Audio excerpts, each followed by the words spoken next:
guys, and welcome back to the channel. I'm Michelle. And I'm Ken, and today we're here to review and talk about Skinamarink. Skinamarinky-doo. Skinamarink-doo. I don't know if that has anything to do with the title or not. What was that? I mean, how many times do you hear that name? It has to be related. I mean, there's kids in the movie, and they're watching cartoons, so yeah, it has to be related. To be something related. But look, we're going to talk about Skinamarink, our thoughts on it. I know the movie's about, a month old now, but it did just come on Shudder, so it's available...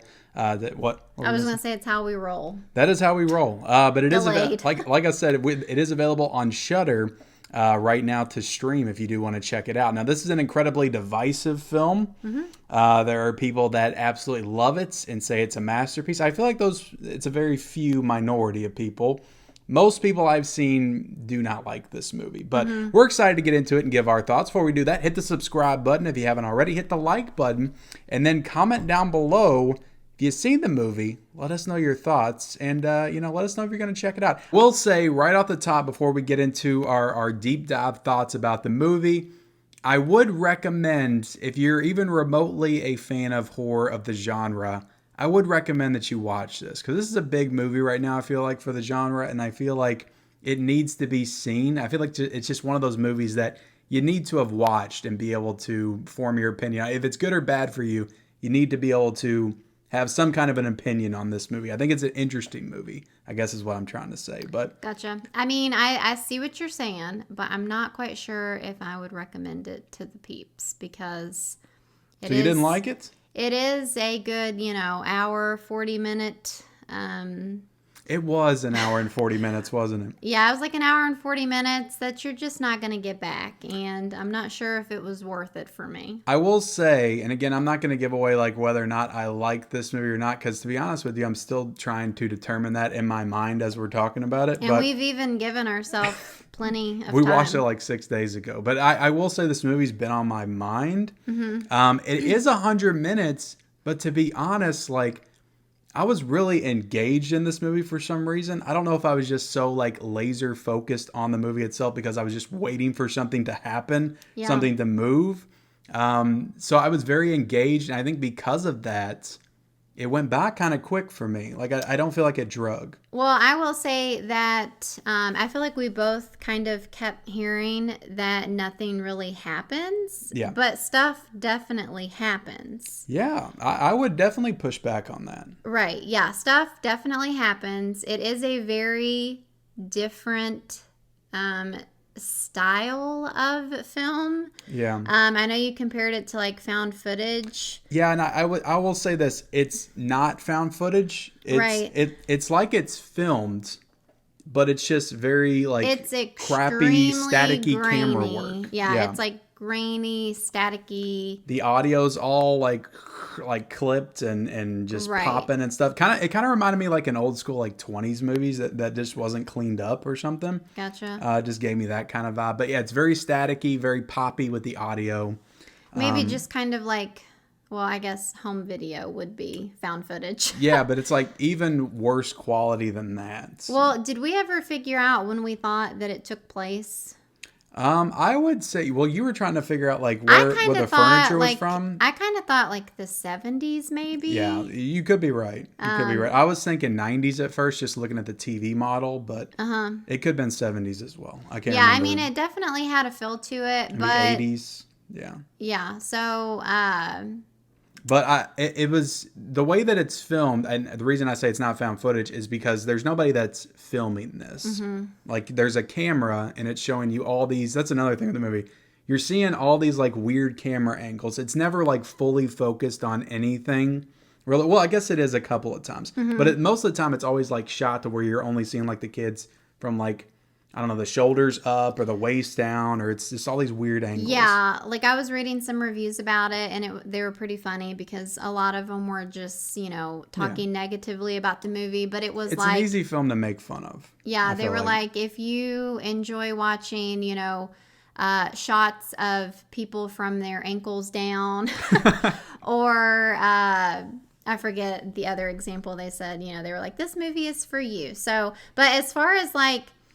I wasn't really expecting much from this movie. Again, it was just hearing about it that made me want to watch it. And so,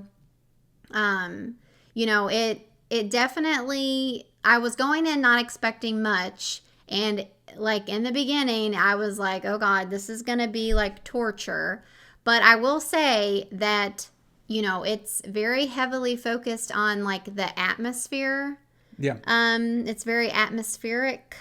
And so there's just so many moments where you're waiting for something to happen and stuff does happen and you're like so focused on something in the shot that like there's jump scares. There's a few jump scares that were extremely effective for me because like you're just like anticipating it, and even when you're like all tensed up and like waiting for it, I like still wasn't ready. And I think I literally screamed every time. It's also a very quiet movie, so I think we had the volume up a little too high, and they turn up the volume very loud when they go for these jump scare moments. These jump scare moments are like these moments of just piercing noise and like quick shots or like flashes. I don't know how to describe it.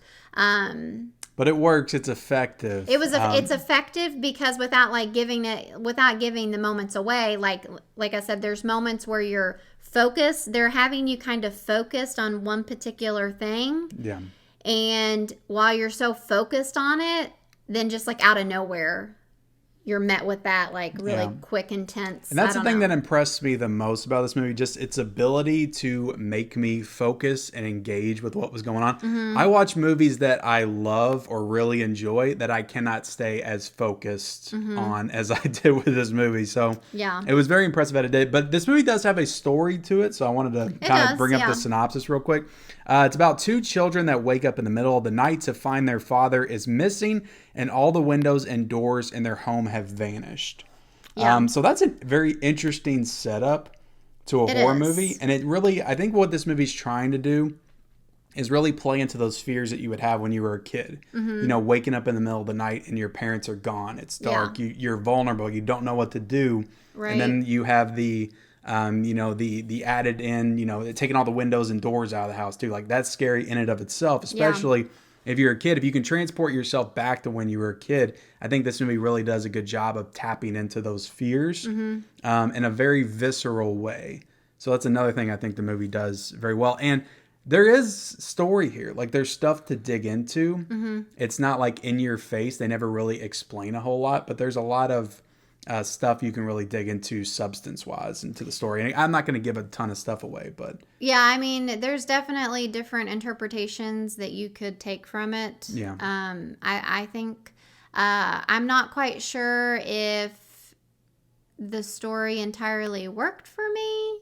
It was more about, just the jump scares and the atmospheric feeling of the movie. Yeah. I mean, there's themes of, childhood trauma and, abuse and, children being scared and stuff like that. What you were afraid of when you were a kid, how does it translate to what you're afraid of now is what I got from it. There's just a lot of that kind of stuff in this movie. Well, so. it never like shows them grown up though. No, it doesn't. I'm just saying, I mean, it shows like their parents as well in the movie. Mm-hmm. So, I feel like that's kind of a spoiler. So you kind of see that kind of comparison between the two throughout the movie. Yeah, I mean, they definitely make it to where you're not entirely sure what's going on. Yeah. You're not sure like if it's real. Are they really the parents? Yeah. Yeah, you just don't have all the pieces. And so that's fine or whatever. Like I said, I'm not quite sure if I would recommend it. I mean, the jumps, it did scare. There were moments where I was scared, but I also didn't like being scared like that. It was like giving me anxiety, and I'm like, ugh. And another thing I'll say about this movie is this is not. Some people have been comparing this to like the next like Paranormal Activity or the next Saw. Mm-hmm. It's not really any of those types of things. I don't think this is going to be like the next big horror craze and everybody's going to start making movies like this. Mm-hmm. I do think it's very unique. But the thing with Paranormal Activity is that movie, it was a slow burn as well. And you had the tension, the building of tension. They would release a little bit. They'd give you a scare and then they'd keep on building. And then it all led up to this big like final moment that just scared the crap out of you. There's nothing like that really in this movie. It just builds and builds and builds.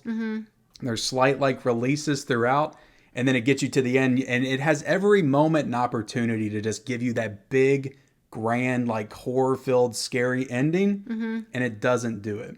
It just leaves you cold and just kind of lingers and just creeps into your consciousness and makes you think about it. So I did kind of appreciate that it didn't go for the cheap, like big moment at the end, because it could have. Right. Yeah, for sure. And I mean, it was you never really get to see anybody that good in the movie. You know, like we were talking about earlier, the shots are so they're not direct shots of anybody. Like they're the back of the head or their feet or like further away, or I mean, there are a few shots where you might get it for a second or something. It's more to do with like the voice, you know, the voice of the child and stuff. Even the voices are kind of distorted. You can't really make out everything. Yeah, but I will say, I was telling you that honestly, I just felt bad for the children. Because they're just, it's just kind of, you know, messed up. They're in this house and they're scared and these things are happening to them. And because even though you don't like really get to know them, like as characters, like they're still children. So you just have that like inherent like ability to feel empathetic towards them. Right. But this movie, you know, the director is Kyle Edward Ball, and this is his, I think, first like big feature. Like he wrote and directed this movie. He did some other stuff, I think, some short films and things. So yeah, I mean, I could see that. I would be interested to see what he does next. Does he do another movie like this? Does he go into like more mainstream horror? I don't know, because this movie's been extremely successful. So you got to think he's going to get another shot doing something. I think it was only budgeted at like, I don't know, 60,000 or something, and it made like I think 100 times that much. By now. I had saw something that it was $15,000. Okay, 15,000. That's even better. I think it's made $1 million by now. You might want to look that up. But I saw a headline that said 15,000. Yeah, I think it's made $1 million, which you know isn't a ton, but I mean it's a lot when you consider how much it costs to make. So. Right. Yeah. So I don't know. do you want to go ahead and rate it? Yeah, we'll rate it. Yeah. So like I said, I don't think that I would necessarily recommend it. If you are a tad bit interested in it, sure, go ahead and watch it. But I don't know. It overall it wasn't for me, and I'd probably give it a 2.5 out of 5.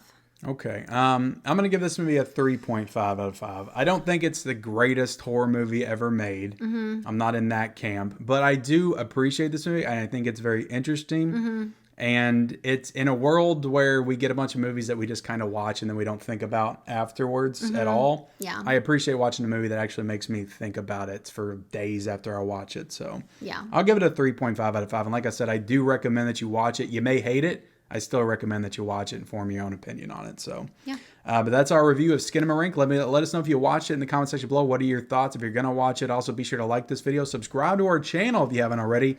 Turn on those bell notifications for all future videos and follow us on our social media accounts down below. We'll see you guys later. Bye.